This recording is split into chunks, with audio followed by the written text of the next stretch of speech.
Thank you, Madam Chair and Ranking Member.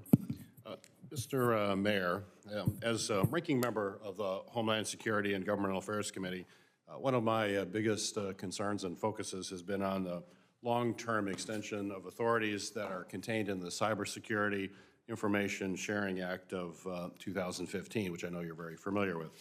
Over 80 companies now and organizations support legislation that I'm working on with Senator Rounds in a bipartisan way, entitled Protecting America from Cybersecurity Threats Act, which would basically extend those cybersecurity threat information sharing authorities for an additional 10 years. Like we all know, the last 10 years have been very successful. We need to continue to make sure that they're in place for the long term and that industry and others can rely on it.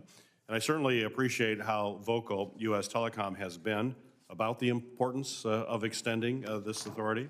But could you explain to this committee how cyber threat information sharing is absolutely critical for defending telecommunications networks, and what more do you think the Trump administration should do to help us extend this essential authority? I'm going to be hoping all my colleagues on this panel will support that and give them reasons why it's important. It's critical. We're not going to be successful in addressing the threats that we currently face. It's been invaluable in terms of our ability to share information without concerns about liability, without concerns about punishment, enforcement. We have an excellent relationship with our government partners, the intelligence community, CISA, all of these organizations. It's grounded on this act. It's the ability for us to have conversations about what we're seeing, what they're seeing, what we're doing to mitigate the risk. These conversations are happening constantly. And I think it speaks to a broad consensus that this act has worked for 10 years. It's lapsing in the end of January if we don't deal with it. I would say it's probably the number one issue for us in the short term to, in a sense, get improve cybersecurity writ large for this nation. So as you mentioned, it's riding along the CR, which would expire at the end of January. But tell us, riding along CRs is not the way to deal it. And why do we need that 10-year extension? Because we don't want to do this every few years. We want to every few months right now. Or every few months. Yeah, that's not good policy. Right. So this is a cornerstone of our ability to collaborate with government. Great. I'm also extremely concerned, and we heard from my colleague, ranking member Cantwell, about the FCC's decision last month to roll back what are basically, I think, common sense cybersecurity rules to safeguard America's data. These rules were announced, as you know, in the wake of Salt Typhoon, and I won't go into all the challenges there. It's already been brought out before the committee. But I think without question, the rollback of these rules leaves Americans exposed and erodes our ability to prevent future attacks.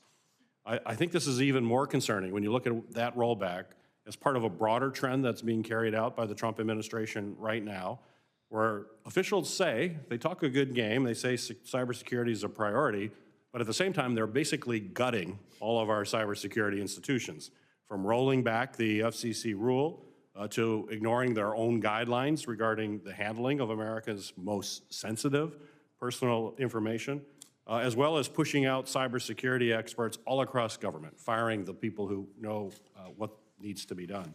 So my question for you, Mr. Mayor, is the FCC rule to require telecommunications providers to have a cybersecurity plan and then stick to it, I think is pretty common sense and a step forward to ensuring cybersecurity. So my question is, why did U.S. Telecom push the FCC to roll back these efforts in this case? And are you confident the vulnerabilities exposed inside this Salt Typhoon will not occur again in the future? But why push to roll those back? Because they were ineffective. They would not have produced the results that we're looking for. We're not going to regulate our way out of this issue. We're going to have to innovate our way. We're going to have to match an adversary who is using the most sophisticated techniques possible. It wasn't a checklist or a compliance thing that was bypassed. It was advanced defensive capabilities that are being deployed by our member companies that were bypassed. Why? Because the Chinese are masters at stealth. They used we talk about here Salt Typhoon being identified in 2021, 2020. They used Asia-Pacific region as a testing ground for these types of techniques, these stealth techniques, on countries and organizations that were less hardened. And then they perfected it, they came to the United States, they came into our networks, they used stealth technology that is actually anti-forensic in a sense. The breadcrumbs disappear. And once they're in the network, I mean, it doesn't take more, in some cases, less than a minute to laterally move throughout the networks, operating support systems, business support systems. So we have a very sophisticated adversary, and the way to deal with this is collaboration with government, partnership with government, accountability, absolutely. And I'm in the conversations. I know how much we are talking to these different government entities, classified settings, unclassified settings, numerous venues. We're making progress, and we shouldn't stifle that or kill that with a compliance regime where you have 40 to 70% of your practitioners doing paperwork. We need to focus on the threat. We need to focus on the triage when it happens, and we are supportive of things like incident reporting that Congress passed in CERCI if it's implemented correctly. Great.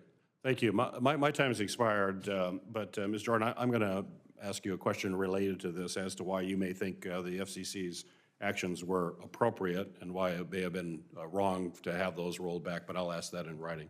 Thank you, Madam Chair. Thank you, Senator Peters. Senator Young, you are recognized. Well, thank you.